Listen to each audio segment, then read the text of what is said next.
everybody, JC here from Toy News International, and we're here with another episode of Pop Talk, and we've got a lot of things to talk about this week. So I just got back from San Diego Comic-Con this Sunday night. It's Tuesday afternoon as I record this, and last night I just caught a screening of the new Marvel Ant-Man movie, so I wanted to give you a brief kind of non-spoiler review for that one as well. I got my first letter from the P.O. box, so we're going to open that up and read what's in there. And then I've got a contest giveaway to tell you about for $100 store credit from Big Bad Toy Store.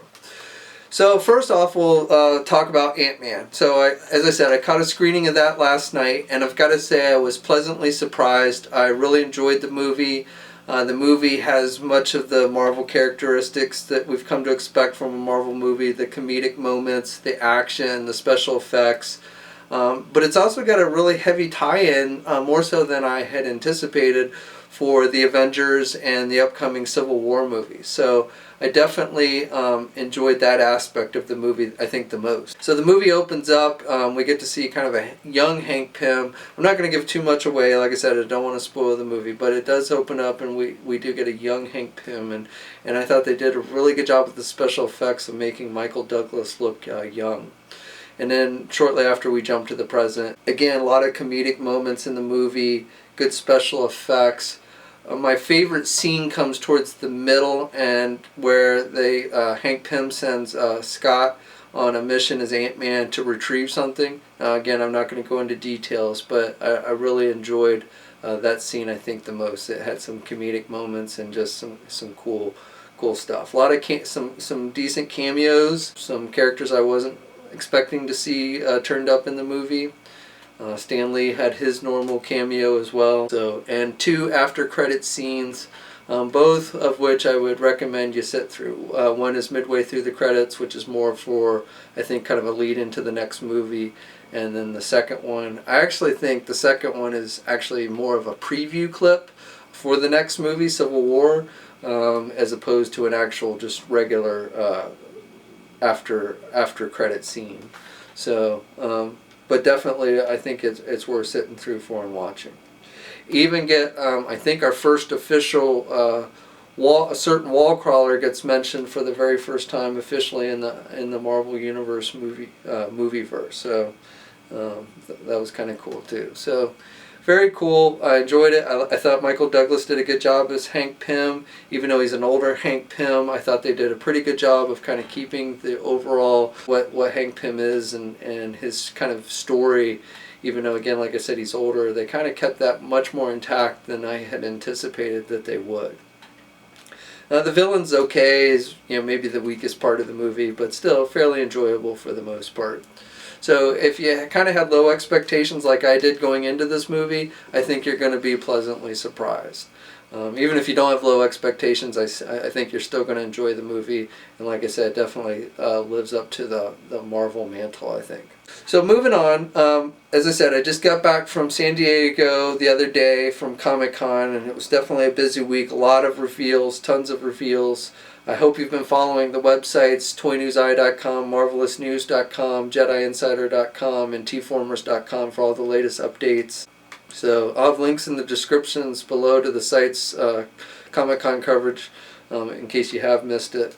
But I just wanted to kind of touch base on some of the highlights for me. And again, there's tons more. It would take me forever to go through everything. But I just wanted to touch upon a couple cool things that I really like. So from Hasbro, I really like the Marvel Legends that we saw. We're getting a new Onslaught, Red Onslaught Build-A-Figure for next year's Captain America Civil War Marvel Legends wave. We're getting a very cool lineup in the next wave of Amazing Spider-Man or Spider-Man Legends, including an Absorbing Man Build-A-Figure. That thing looks sweet. We're getting a new Venom figure with alternate heads, a tongue out and no tongue. That looked pretty good. Didn't like the feet on the Venom as much, but I still thought the figure overall looked pretty good. We've got a new Jack-O-Lantern. I thought the head sculpt on that was amazing looking. I think if it looks as good in the final release, I think it'll be a really nice figure. The Red Onslaught is going to be almost as tall as the Hulkbuster. It will not have an alternate Magneto head, unfortunately. I know a lot of you have been asking about that and would really like to see it. Hasbro's reasoning is because this figure is part of the Captain America Civil War movie line. It's not a movie figure, obviously, but it's part of that movie line, and so they can't have other characters like X-Men characters in the line. They can't can't cross the streams supposedly for characters like that. So, any X-Men character and a Magneto head on Onslaught would make it an X-Men character will have to show up in a X-Men Legends wave.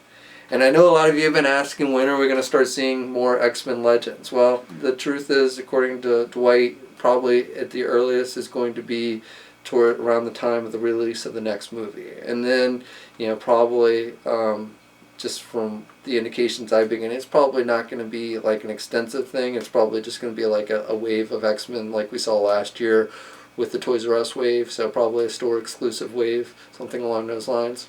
I also asked about the Rogue figure that I know a lot of you have been wishing would be released, the one we saw a few years ago. Dwight said if they do end up doing Rogue, it's not going to be that figure. He wants to redo it on one of the newer female figure molds. So that one was done on one of the older molds. So he will give us, if we do get Rogue, it'll be a new Rogue, not the one that we previously saw. Other news, and there's been a lot of other Marvel Legend reveal figures. Like I said, I can't go into everything or this video would just be too long. Little disappointing news with the Marvel Universe 4-inch collectors, Marvel Infinite series. It doesn't look like we're going to see a return to the old Marvel Universe articulation anytime soon. Make a long story short, it comes down to cost. It costs more to make a figure, even reusing an existing mold like the older Marvel Universe molds with the higher articulation costs more because it just takes more, to put all that articulated points, to assemble it in a figure, it just costs more. So, and if you're asking, well, why can Marvel Legends do it, not Marvel Universe? Well, the reason is because a $20 figure is considered acceptable in today's market for a 6-inch figure. A $20 figure for a 4-inch figure is not considered acceptable, even like $18. I mean, the prices are already getting to the point where most of you are bulking, and retailers don't think anyone would pay that much for a figure, so they don't want to carry a line of figures that would cost that much. So I don't like the answer. I don't know if there's a solution, a viable solution, but I understand it, and from a business standpoint, it makes sense. So, like I said, they're going to try and do things like, occasionally reuse the older Marvel Universe molds, like we're seeing with the first appearance Daredevil figure. They do have a newer mold that they've done with some added articulation back in. I haven't actually gotten my hands on the figures with that. The first one is going to be that Ant-Man figure, which is out now, but again, I haven't found it yet. I believe they said the Norse Spider-Man, the one in all black, the Gimp Spider-Man I call it, and the Falcon Cap, I think, are going to have that same kind of articulation as the Ant-Man. So I'm not, I won't speak on that until I've actually had it in my hand and see how it is. Hopefully it is improved and is at least passable for most characters. I still think a character like Spider-Man needs an articulated old Marvel Universe body mold if they can't come up with a new one with that kind of articulation. But some characters like a Doc Ock, I don't think need to have 25 points of articulation and necessarily even like an ab crunch or anything. So, but moving on, other cool reveals. Star Wars, Hasbro didn't have a whole lot, but I did like the 6-inch Black Series Force Awakens TIE Fighter with pilot. That thing was sweet. It's going to cost $170. Nice detail. Didn't have a whole lot else to show. A few other 6-inch figures, but for the most part, the TIE Fighter was the big one that stuck out for me with Star Wars. Mattel's bringing us back Thundercats. That was a shocker. It was kind of cool to be able to break that news this past week on TNI. Going to be the Thundercats, or sculpted by the Four Horsemen. They're going to be in the same scale as the Masters of the Universe Classics. They look pretty good, but Four Horsemen are still working on them, so these aren't the final sculpt. So if you've got suggestions or comments, let them know. Leave a comment here, leave a comment on the site, leave a comment on Facebook. They get around and they do they do watch that kind of stuff. So, let them know. Is unfortunately going to be a subscription service line through Matty Collector. That's kind of a bummer. I'm not a huge fan of the subscription service. I've been pretty vocal about that. I just don't like being locked into figures. If you don't have enough confidence in your line that it's going to sell well enough, then maybe you really shouldn't do it. But I shouldn't have to take the brunt of the risk, because you don't want to sell a line that might not sell. And that's how I kind of view the subscription service. It's like they want to lock you in before they actually start producing the figures. So. And then, Digital River, they're sticking with them, and since I don't do the subscription a whole lot, I haven't had a lot of experience with them, but I know many of you have, and say it's horrible. So, that's kind of a strike against it. But still, overall, I like the Thundercats. I like what we're seeing, and excited about that. And then speaking of Masters of the Universe, we're getting a new Snake Mountain playset, and that was badass looking. That thing was huge. It probably is going to be shrunken down a bit, but still, the thing was huge, much bigger than the Castle Grayskull that they did. Probably looking at the ballpark price of around $300. Hopefully it's going to have some cool features like a built-in Bluetooth speaker. So, and then they're going to make a voice changer app, kind of replacing the old microphone that the old toy had. So you can do a voice changer, or you can just play music through your Snake Mountain. So, that's kind of cool.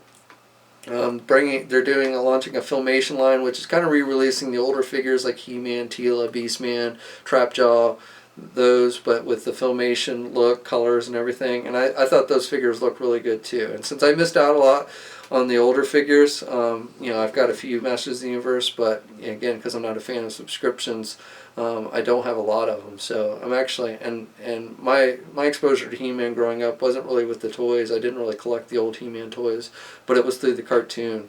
I used to watch He-Man and She-Ra both, so I really liked the cartoon and liked the looks to the characters from there. So definitely looking kind of forward to that.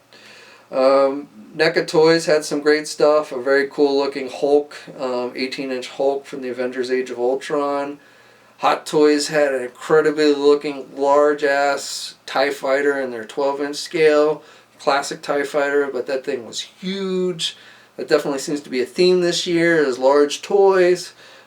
So large expensive toys, so hope you're saving up for the coming year, because you're going to need to with all the stuff that's coming. So supposedly we're at the end of the toy recession. That's a phrase I kind of heard more than once this past week from toy companies. So I don't totally know if I buy into that, as long as I'm seeing all these 5 points of articulated figures and stuff that these companies are putting out. But definitely we're kind of seeing some large play sets and toys and stuff, so I am excited about that. Playmates announced that they're going to finally do a Human Karai for their basic figure series. So I know a lot of you Teenage Mutant Ninja Turtle fans should be happy about that. So that's probably about it for things off the top of my head. A lot of other things though. Definitely loving DC Collectibles icons. I mean, we didn't see a whole lot new from what we'd seen from Toy Fair. A couple new reveals. Joker, Firestorm, John Stewart Green Lantern, Static Shock. Those were the new reveals for the 6-inch icons line. But that is a line I'm very excited about. Ready to get my hands on, and I think the first wave is supposed to start coming out in November, so still got a few more months to go before it comes out, but definitely looking forward to that. Okay, so like I said, a lot more coverage and things that were announced and revealed, so like I said, if you haven't already, please go over to the websites and check out all the coverage.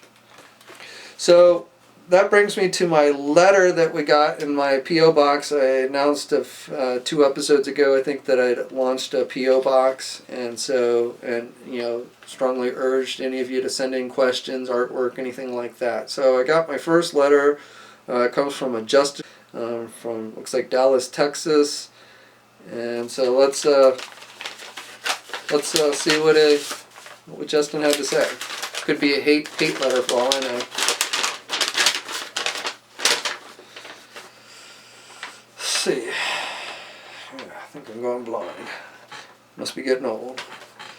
Hi, my name is Justin from Dallas, Texas. I wanted to first say I love your sites and have been checking them daily for several years, especially Marvelous News. Well, thank you, Justin. We always appreciate return readers. The sites is my main focus. I love hearing from you even on YouTube and stuff, but definitely the sites is where it's at for me. So I appreciate you checking them out daily. I strongly urge all of you, if you want to keep up with the latest toy news and everything, that you do the same. But definitely appreciate it, Justin, and thank you. I also wanted to ask, what is your favorite action figure line to collect? Well, that's a pretty tough one, and I don't really have one action figure line. I mean, like right now, I would say Marvel Legends are probably the line I look forward to the most. Though, like I said, those DC icons from DC Collectibles, those are definitely ones I'm pretty excited about. And Thundercats, that's another one. I still haven't convinced myself if I want to do the subscription service. I should mention, on the subscription, it was revealed Lion-O, Jackalman. I originally, when I broke the news about the Thundercats, I thought it was Vulture that I had seen. I'd seen him briefly, and I thought it was Vulture Man. As it was being carried by real quick, it was actually, I think, Jackalman. I'm sure Vulture Man is coming, but it was Jackalman. And then it was announced that Mumra, in his mummified version, is going to be the subscription-only figure. So you don't have to subscribe to get Lion-O and Jackalman, but if you want that mummified Mumra, which to me, I think most Thundercats fans would want, then you're going to have to subscribe.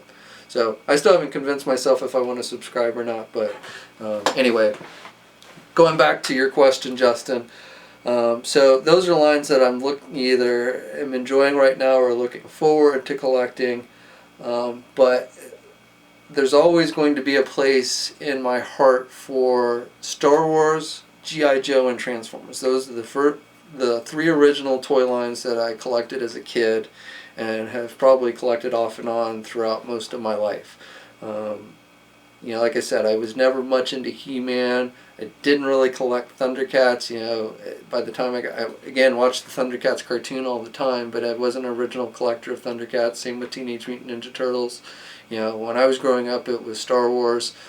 Was the very first action figure line that I collected, and then G.I. Joe and Transformers. And G.I. Joe and Transformers is also what got me into comic books. It was those comic titles from Marvel that got me reading comics. And the cartoons and everything. So definitely those are the lines that I have the greatest fondness for overall. And like I said, still collect G.I. Joe less than anything, just because there's just not a whole lot of G.I. Joe out there these days. But those are my favorite lines. So thanks. I really appreciate the question, Justin. Like I said, I really like hearing from you guys. I like getting feedback, whether it's positive or constructive, saying I suck or what have you, not so much. But if it's constructive feedback, either about me here on YouTube or the sites themselves, if you want to let me know what you'd like to see more of on the sites, always love to hear that kind of thing. Or if you just got a question, like a personal question about what I like to collect, or if you got a question about something going on in the industry that maybe I can get an answer for you. And so whatever it is, or if you got artwork or whatever. So I put the address to send the letters to down in the description below, but it's Entertainment News International, P.O. Box 2694, Montgomery Village, Maryland 20886. Okay, and that brings me up to the final part of the video, and that's the contest part, which is probably why y'all are still watching at this point. So we're going to give away a $100 store credit to Big Bad Toy Store. That keeps things simple. It leaves it open to people internationally, since Big Bad Toy Store does ship internationally. So, decided to go with the store credit. So basically what you have to do, we're going to do a drawing. And to be entered into the drawing, you've got to basically do 3 things, and one of which you've probably already done if you're watching this, and that's subscribe to the YouTube channel. So if you've already done that, you're already halfway there, or almost halfway there. The second thing is you got to like my Facebook page. I've got a Facebook page going, and I'll have a link in the description before or below for that. So like me on Facebook. And then the third is I want you to send in a question. Now, I would prefer it to be a written question on paper sent to the P.O. Box. And I should say it doesn't have to be a question. Again, it can be anything from, feedback, input, question, artwork that you want to show off, anything along those lines, But I want to hear from you. I want to know that you're out there. And so I would prefer it to be, like I said, paper, sent through the P.O. Box. But knowing that, some of you may not like to write, may not want to waste a stamp, you can also contact me, send me a message on Facebook once you've liked my Facebook page, and you can submit your question or feedback or whatever through there. So, and I give you until August 15th. So if you're sending a letter, it's got to be post-dated by August 15th. I'll wait a few days after the 15th for any stragglers to come in, and then we'll have the drawing, and then we'll announce the winner. I'll contact the winner directly, let them know they've won, and then we'll announce the winner in the next episode of Pop Talk, which should probably be sometimes toward the end of August. So you've got till August 15th to come up with a good question or feedback or whatever it is that you want to send in. Like I said, I prefer it if you could send it to the P.O. Box. But if that's too much trouble, then you can use Facebook and send it electronically. So that's it for now. Hope Ant-Man opens in theaters this coming Friday, July 17th. I think you're going to enjoy it if you're a Marvel fan. Definitely stay through to the end for both of the end credit scenes. And until next time, I'll catch you later.